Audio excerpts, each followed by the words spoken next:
Hi everyone, so if you want to know what procedures you have to take to work as a specialist doctor in Turkey if you're an international medical graduate, this video is for you.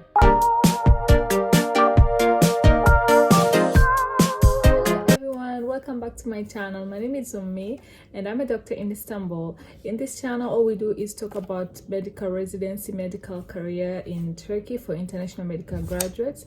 And this video is going to be a continuation of my previous video about how to work as a general practitioner in Turkey. And if you haven't watched that, I will link it somewhere here and you can watch it from there. In that video, I explained how an international medical graduate and a doctor who worked and lived outside Turkey would do or would have to do to come to Turkey and work as a general practitioner.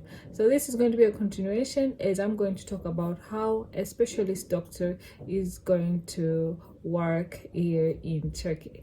So if you want to know what I've prepared for you, this video is all you need. In a nutshell, if this video is the first video you're watching from my channel, if you want to come to Turkey and you are an international medical graduate, there are a series of steps that you have to take so that you can get certified and qualified to work here in Turkey. So I'm just going to mention them. I'm not going to go deep onto them, but if you want to know deeply more in a more explained version, make sure you watch the video of mine and it will be somewhere around there. So in a nutshell, you have to prepare your necessary documents, and I will mention the necessary documents just right after. And you have to, first step, you have to learn Turkish. You can learn Turkish in your countries and get a known certificate, from certificate from a known institution. And after learning Turkish, you have to pass equivalence and exam for foreign students and students who have graduated outside Turkey. It is called STS exam. I've explained a lot about STS exam in my other videos. Also, I will try to link them somewhere around the screen.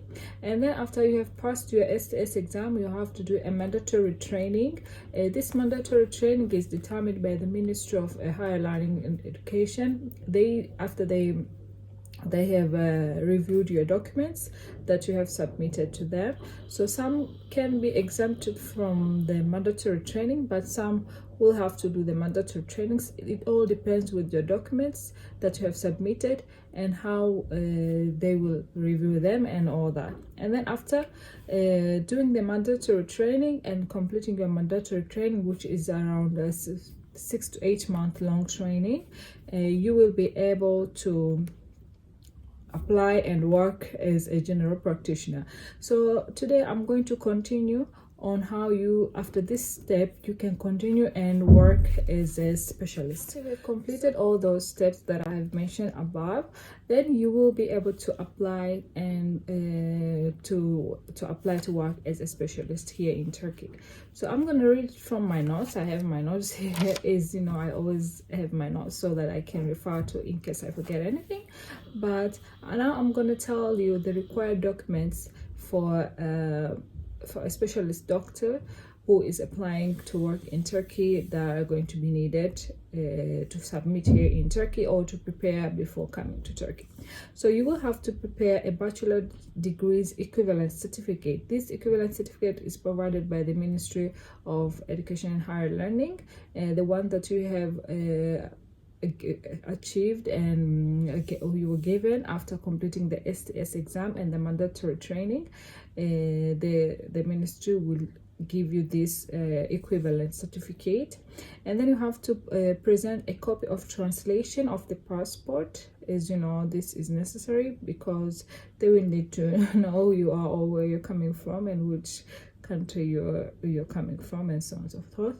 And then another thing you will have to present is a certificate of specialization and a translation version of this certificate, which is notarized. Of course, all the translated versions of everything, they have to be notarized. Even your passport has to be in Turkish. You have to translate it and notarize it and all that. And then another thing you have to present is the certificate of completion of training, which is supposed to be translated in Turkish also. This you have to get it from the place where you have earned your specialization. And then another thing that you have to submit is the document shows that the institution has the education and training license to give one a specialization degree or honor or anything like that. This also has to be translated to Turkish.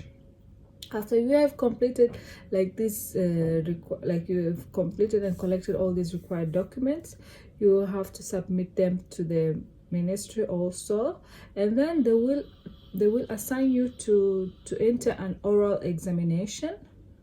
Yes, you have to enter an oral examination regarding your specialty field. So if you are a surgeon, you will enter an examination regarding surgery, and if you are I don't know, an orthopedics or an internist or anything, you will have to enter an oral exam.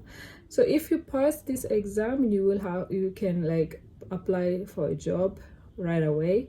But in case you don't pass this exam, this can happen due to the language barrier or anything like that. But in case you don't pass this exam, you will have to work under supervision for 3 months to the assigned institution. Like it can be a hospital, government hospital, or a university hospital. And yeah, and after you have done this 3 months supervision thing, you will be able to apply for a job as a specialist doctor here in Turkey.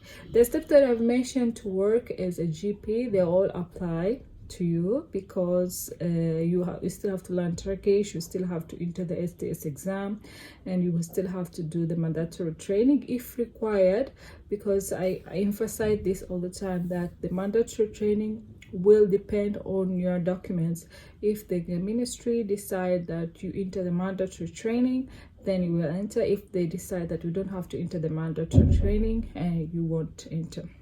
I think for specialists, this mandatory training may not be that like necessary, because you're a specialist, yeah, so it's not gonna be like necessary. But this all depends with the ministry, higher education and learning and all that. So these are the steps one has to take if they want to work as a specialist here in Turkey.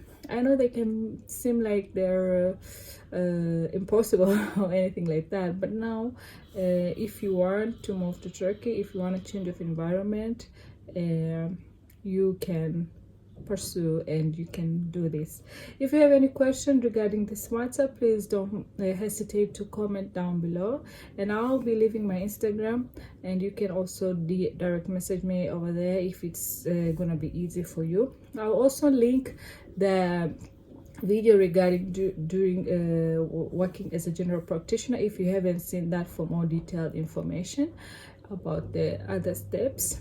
And also, if you have watched my video up to this point, please, just to show some love, comment on the comment box and tell me and say I will come to Turkey, so that I will know that my followers and my viewers, my true viewers, have reached and watched my video up to this point. So without further and extending too much, I will see you on my next video, and I'm planning on making a video regarding the salaries. I know everyone and so many of you are waiting for this video. The rates, the conversion rates are really like, they're not stable. That's why it's like I'm kind of like hesitant to make this video, because the economic is like imbalance or something like that. So, but I will try to make a video regarding the earnings and the salaries of a GP and a specialist doctor, a foreign GP and a foreign specialist doctor here in Turkey. And you can decide whether you want to come to Turkey or you will find another alternative. So until my next video, bye bye, and don't forget to subscribe. This will show some support to me, and yeah, bye. Thank you for watching.